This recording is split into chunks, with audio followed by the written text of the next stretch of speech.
तो कहानी है दक्षिण अफ्रीका के विशाल सवाना की। वहां एक किंवदंती थी, एक ऐसे जीव की जिसका नाम सुनते ही रूह कांप जाती थी। और नहीं, ये कोई मामूली शेर नहीं था, बल्कि कुछ ऐसा जो हमारी आपकी कल्पना से बिल्कुल परे था। उसका नाम था उंगलियों।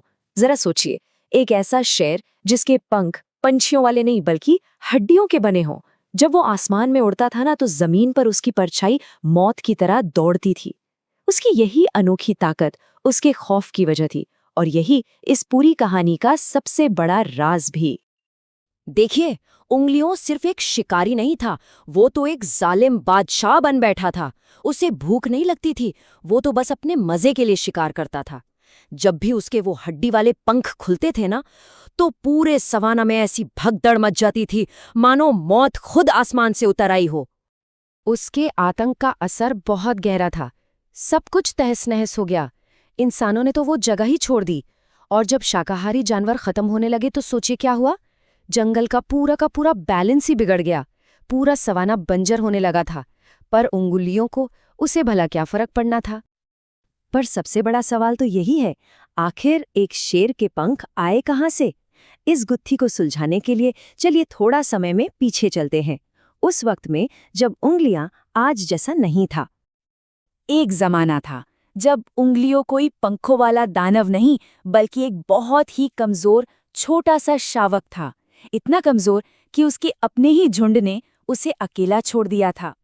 बेइज्जती और भूख से तड़पता हुआ वो एक अंधेरी गुफा में जा छिपा। वहीं उसे एक हड्डी पड़ी मिली, और जैसे ही उसने उसे चबाना शुरू किया, गुफा की दीवारों से एक डरावनी आवाज गूंजी। ये आवाज थी एप्सो की, एक पुराने ताकतवर दानव की। और उसमें उंगलियों से एक वादा किया, एक ऐसी शक्ति देने का वादा जो पूरी दुनिया को हिलाकर रख दे।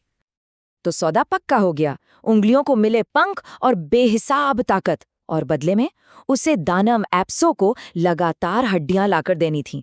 पर इसमें एक बहुत जरूरी शर्त थी। हड्डियां एकदम साबुत होनी चाहिए, टूटी हुई नहीं। अगर एक भी हड्डी टूटी तो सारा खेल खत्म, सौदा भी खत्म। कहते हैं ना, हर अंधेरी रात की सुबह जरूर होती है।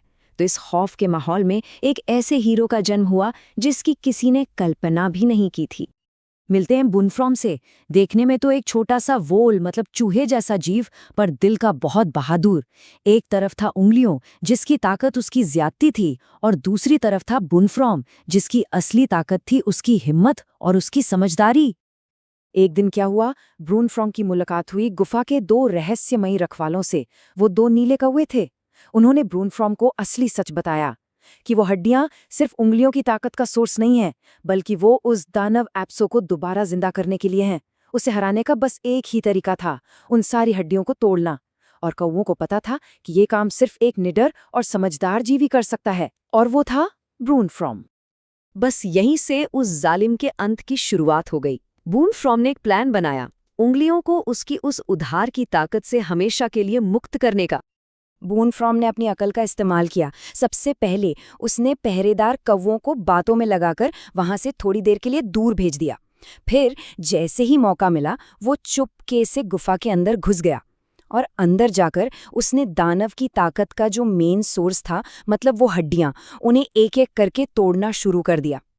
और ठीक उसी वक्त मीलों दूर उंगलियों इन सबसे बेखबर अपने अगले शिकार पर झपटने की तैयारी कर रहा था।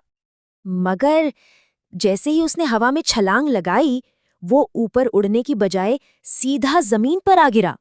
उसकी हड्डी के पंख वो गायब हो चुके थे। दानव से उसका कनेक्शन टूट चुका था। अब वो शक्तिहीन था और बिल्कुल अकेला। उंगलियों ने देखा कि वो उन्हीं जानवरों से घिरा हुआ है जिन्हें वो सालों से डराता धमकाता आया था। पर आज उनकी आंखों में डर नहीं था, आज तो बस इंसाफ की आग थी।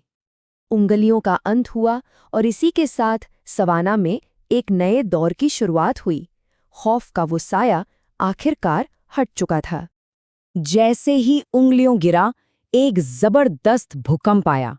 उस भूकंप ने उस गुफा को हमेशा हमेशा के लिए बंद कर दिया, और वो दानव एप्सो भी उसी में कैद हो गया।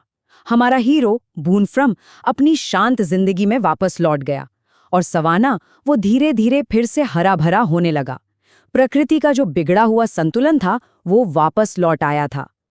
उस जालिम की निशानी के तौर पर बस एक ही चीज बची थी, उसके हड्डी के पंख का एक छोटा सा टुकड़ा, जो शायद हमेशा एक चेतावनी की तरह वहां पड़ा रहेगा।